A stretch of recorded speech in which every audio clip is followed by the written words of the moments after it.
Next, Paul is praying that they might be rooted and grounded in love. That our roots,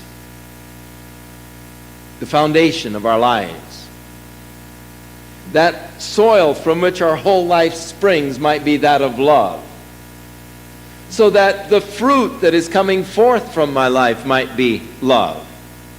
That my life might be marked from its very base all the way through with love. Or that might be the basic demonstration of my life. God's love. The Bible tells us that if we don't have this love, that we are really nothing. And that all that we might do is worthless. That is not motivated and prompted by love. Though we make all kinds of sacrifices, if we have not love, it profits us nothing. Though we may have all kinds of talents and capacities and abilities and gifts, if we have not love, it's meaningless. It profits us nothing. Oh, that God's love might just be the whole of my life. Living in it, rooted and grounded in it, demonstrating it in my daily experiences. This is an area where we perhaps all need the strength of the Spirit in the inner man. That we might love as He gave us commandment to love, and that is to love one another as we love ourselves.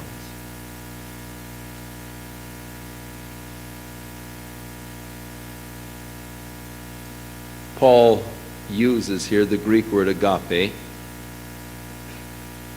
which is the divine love, that your life might be rooted and grounded in God's divine love. And then his next petition is that they might comprehend and know the love of Christ. Now there's a difference between comprehending the love of Christ and knowing the love of Christ. Comprehending is a word of the intellect, and it is speaking of an intellectual comprehension, that you might come to an intellectual understanding of how much God loves you. That you might comprehend, first of all, the breadth of God's love. That is, God's love is so broad that it encompasses all men of all cultures, of all ages. There is no man who is outside of God's love. Now this we have a hard time accepting, because we read of what some men do, and when we read of what they have done, we hate them. I hate what they have done, especially when you get in the realm of child abuse. And I could kill a man for abusing a child. I hate it. And so I have a difficult time understanding the breadth of God's love. There are many times that I myself have failed miserably in doing what I knew God wanted me to do. And I was disappointed in myself, upset with myself, discouraged that I had failed God so miserably. And it was hard for me to realize the breadth of God's love, that even though I had failed Him so miserably, He still loved me. He didn't cease loving me. He didn't quit loving me when I had failed Him so miserably. And so Paul's prayer is that you might comprehend the breadth of God's love. He loves you today, no matter what you are, no matter what condition you might be in. God loves you today. He prayed also that they might know the length of God's love, the patience, the long-suffering of God in dealing with us, going to all lengths to forgive. The length to which God was willing to go in order to provide for our salvation.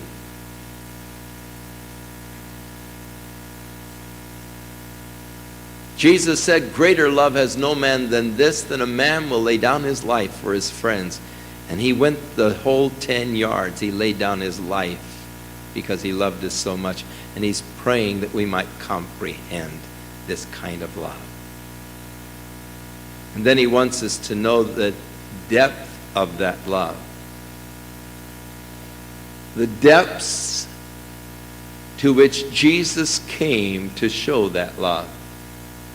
In Philippians we read that he was with God and he thought it not something to be grasped, to be equal with God, and yet he emptied himself and came in the form of a man and became a servant and was obedient unto death, even the death of the cross.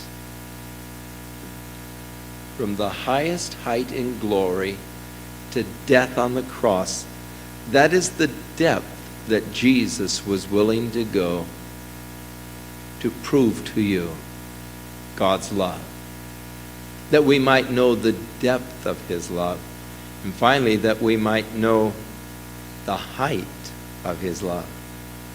That is, those heights to which God intends to bring you as his child, until he seats you together with Christ in heavenly places, in his glorious kingdom, world without end, far above all principalities and powers and everything else. The heights of God's love for you, that you might comprehend these things. Now he said, and that you might know the love of God. The word know here in Greek is gnosko, which is to know by experience. There's another Greek word for know, and that's oides, and that's to know by intuition. Some things we know intuitively. Other things we have to experience them before we really know them.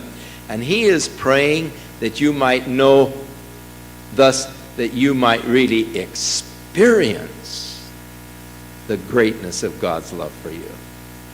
Not just intellectually comprehend it, but that you might come to the place of actually experiencing this love of God for you.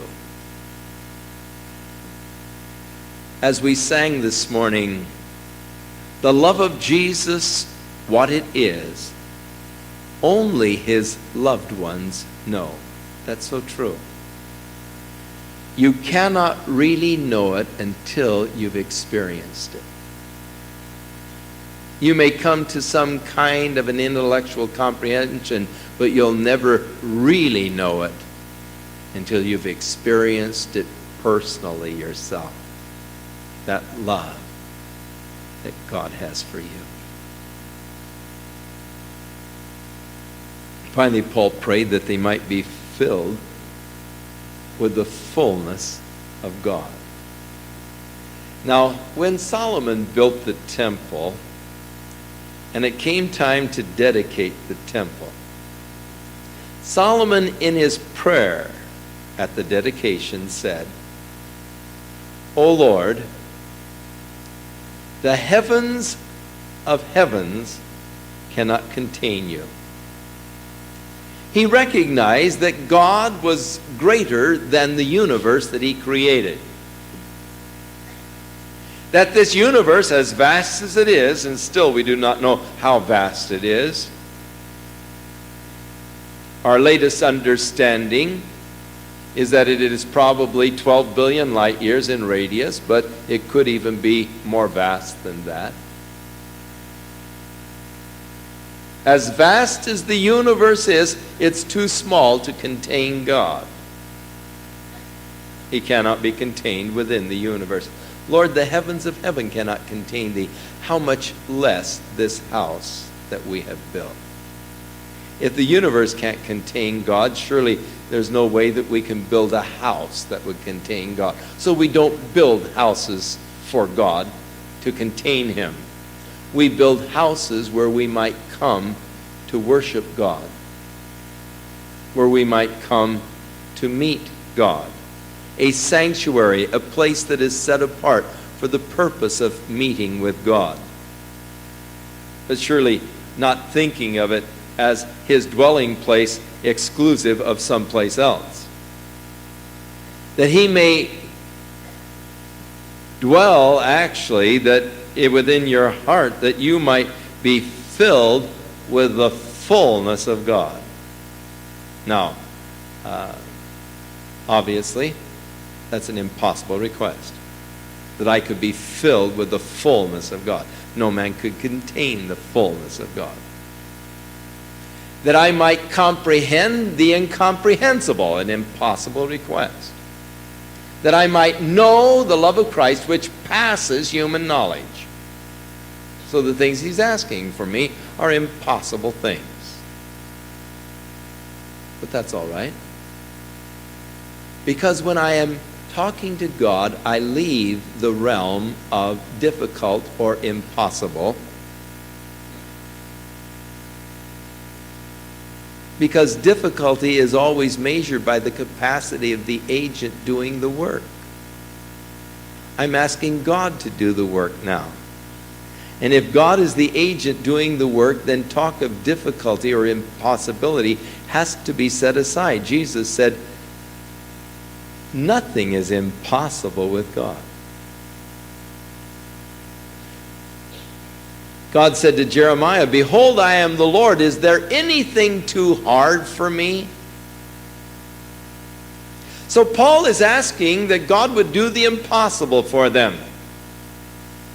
And having asked God to do the impossible, he then assures them that he is able to do exceeding abundantly above all that we ask or think. Now unto him who is able. So we're dealing now with the ability of God. And as we're dealing with the ability of God, then we've got to set aside our human limitations, our thoughts of our own weaknesses and our own limits. Because they don't come into the picture when I'm asking God to come on the scene. So I can pray for things for you that in the natural are totally impossible things. And I don't hesitate praying for you that God would do for you impossible things, because I know he's able to do exceeding abundantly above all that I could ask or think. And he is able to work in your life until you are strengthened by his Spirit in the inner man. Until Christ is dwelling in your hearts through faith. Until you're rooted and grounded in his love. Until you're experiencing the fullness of that love as God in his fullness fills your life.